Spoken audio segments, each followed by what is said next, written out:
Hello viewers, সবাইকে টেকডিভ পয়েন্টে স্বাগতম। আজকে আমরা একটি প্রবলেম সলভ করব। সেটা হচ্ছে এরকম যে আমাদের তিনটা নাম্বার আমরা অ্যাজ এ ইনপুট হিসেবে নিব এবং আউটপুটে আমরা দেখাবো যে এই তিনটা নাম্বারের মধ্যে কোনটা হচ্ছে সবচেয়ে বড় নাম্বার।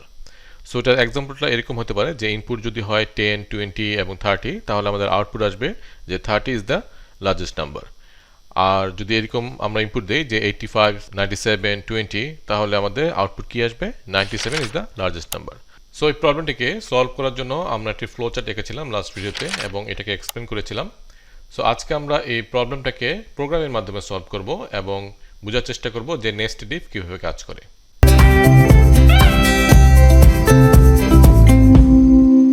এখন আমরা সি প্রোগ্রামের মাধ্যমে এই প্রবলেমটিকে সলভ করার চেষ্টা করব। আমি অলরেডি কোড বক্সে একটি প্রজেক্ট খুলেছি এবং মেইন ফাংশনটা লিখে রেখেছি।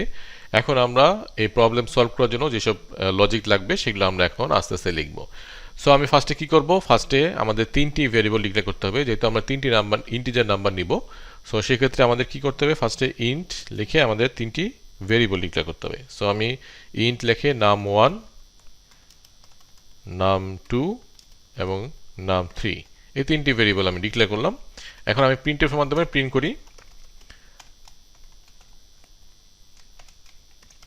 enter the 3 integer numbers। ওকে, এবং আমি scanf এর মাধ্যমে আমি একসাথে তিনটা ইনপুট নিব। সো আমি এখানে কি করব? %d %d %d দিয়ে আমি এখন num1, num2 আর হচ্ছে আমাদের num3 এই তিনটা ইনপুট আমরা নিব একসাথে। সো scanf এর মাধ্যমে কিভাবে মাল্টিপল ইনপুট নেওয়া হয় সেটা নিয়ে আমি একটি ভিডিও বানিয়েছিলাম, সেখান থেকে এই কনসেপ্টগুলো আমরা ক্লিয়ার করে নিতে পারি যদি কারো কনসেপ্টটা ক্লিয়ার না হয়ে থাকে। সো কিভাবে আমরা একসাথে মাল্টিপল ইনপুট নিতে পারি scanf এর মাধ্যমে, সো সেটা সিস্টেম হচ্ছে এরকম। সো আমরা একবারে তিনটা ইনপুট নিচ্ছি। এখন আমরা আমাদের ইফ এলস এর যে লজিকটা সেটা আমরা এখন ইউজ করব। সো আমাদের ফার্স্টে কি করতে হচ্ছে? আমাদের ইফ কন্ডিশনটা আমাদেরকে লিখতে হবে। সো আমি একটা বেস্ট প্র্যাকটিস এখানে বলি যে আমরা যখন ইফ এলস এই যত স্টেটমেন্টগুলো লিখব তখন আমরা ফার্স্টে কি করব? ইফ লিখে আমরা এই ব্র্যাকেট দিয়ে সাথে সাথে ক্লোজ করে দিব। ওকে, তাহলে আমাদের এই ব্লকটা কিন্তু কমপ্লিট। এখন আমরা এখানে লিখি যে আমাদের কি করতে হবে? num1 num2 থেকে বড় কিনা, তাই তো? এটা আমরা এখন চেক করতেছি।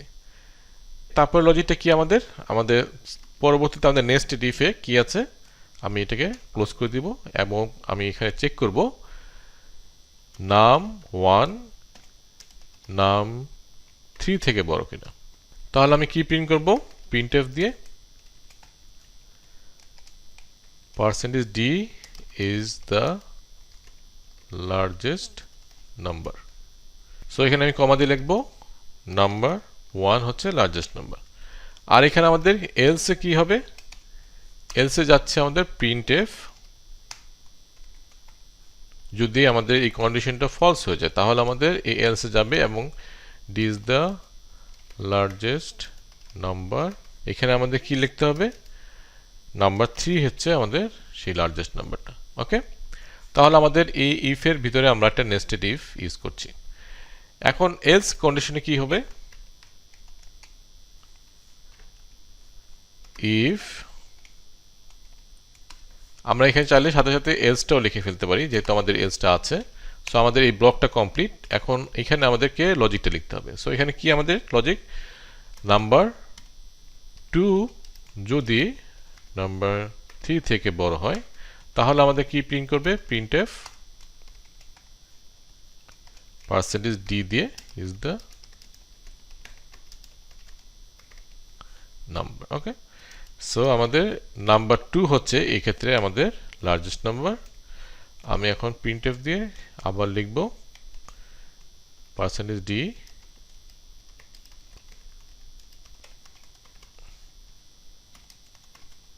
ওকে।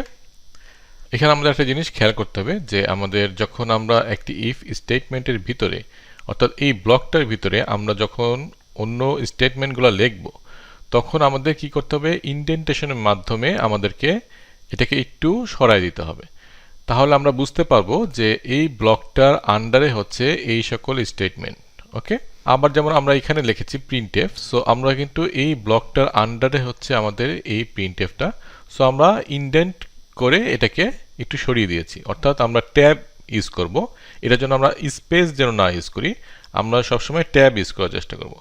অর্থাৎ এই স্টেটমেন্টের আন্ডারে হচ্ছে এই স্টেটমেন্টগুলো সেটা বোঝানোর জন্য।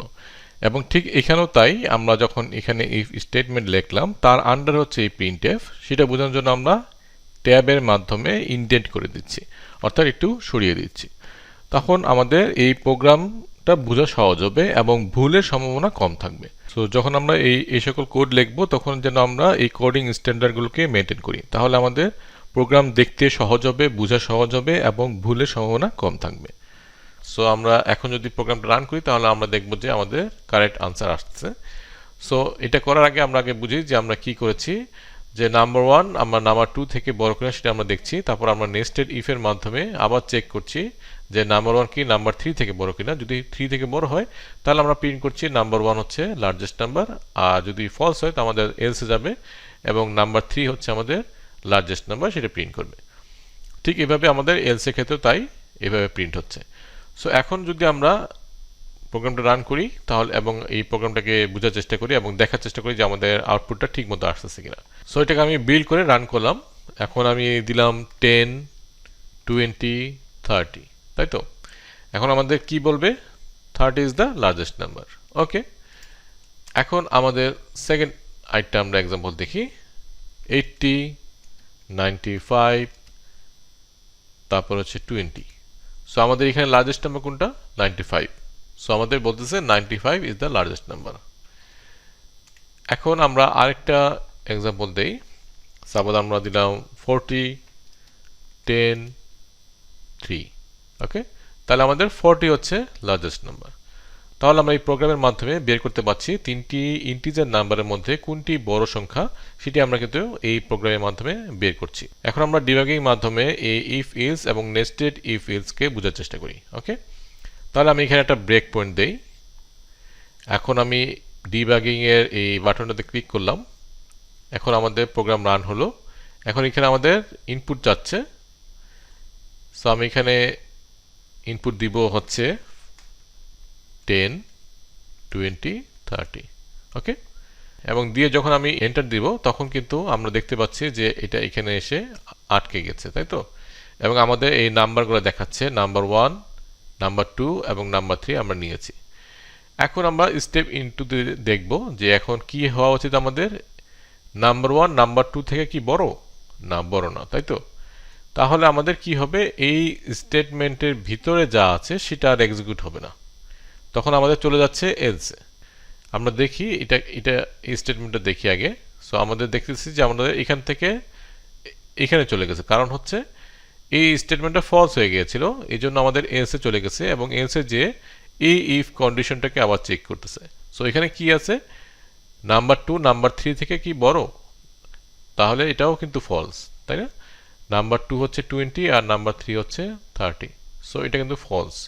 সো আমাদের কি হবে, এলসে চলে যাবে, তাই তো? আমরা দেখি এখন আমাদের কিন্তু এলসে চলে গেছে এবং এলসে চলে যে আমাদেরকে এটা এখন প্রিন্ট করবে। সো আমি যদি আবার স্টেপ ইনটু দেই তাহলে আমাদের এটা প্রিন্ট হয়ে যাবে। সো আমাদের এখানে দেখাচ্ছে এখন 30 ইজ দ্য লার্জেস্ট নাম্বার। তাহলে এই হচ্ছে ফুল প্রোগ্রাম, যেটার মাধ্যমে আমরা বের করতে পারছি তিনটি ইন্টিজার নাম্বার থেকে কোনটি সবচেয়ে বড় নাম্বার। তো যারা আমার এই সি প্রোগ্রাম কোর্সটি ফলো করছেন তাদেরকে আমি সাজেস্ট করব যে আমার টেকডে পয়েন্ট এই ফেসবুক গ্রুপটাতে জয়েন করার জন্য। এখানে আমি বিভিন্ন অ্যাসাইনমেন্ট দিব এবং সেখানে যদি আপনাদের কোনো কোশ্চেন থাকে সেটা আপনারা এখানে জিজ্ঞেস করতে পারেন, সেখানে আমি আপনাদেরকে হেল্প করার চেষ্টা করব। সো আজকের জন্য এটুকুই, দেখা হবে নেক্সট ভিডিওতে। আল্লাহ হাফেজ।